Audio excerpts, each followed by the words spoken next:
Сәлем достар, біздер бүгін осындай сырлы лепешкілер дайындаймыз. Өте тез дайындалады және тойымды.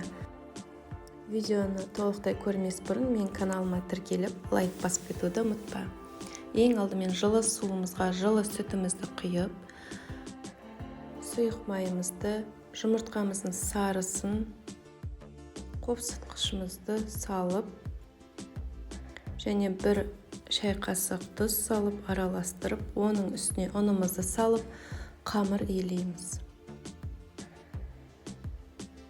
Бұл қамырды кішкене тындырып қоямыз, бетін жауып жылы жерде. Мінекей осындай қолға жабыспайтын қамыр шығады. Енді біз ішіне салмамызды дайындаймыз. 300 грамм сиырымызға жаңағы бір жұмыртқаның қалып қойған ағын салып араластырамыз. Мінекей біздің нанымыз дайын болды. Бұны кішкентай бөліктерге бөліп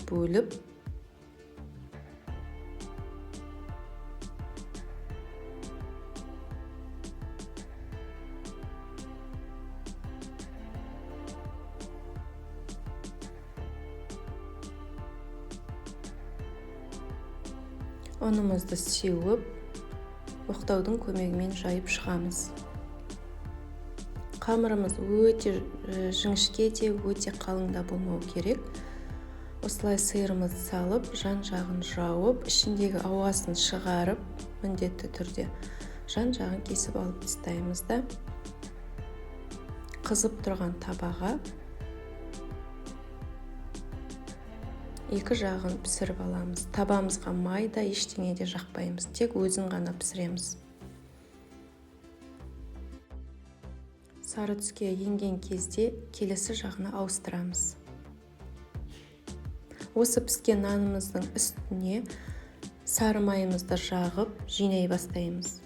Мінекей осындай менде дәмді лепешкілер шықты. Өте тойымды, міндетті түрде жасап көріңіздер.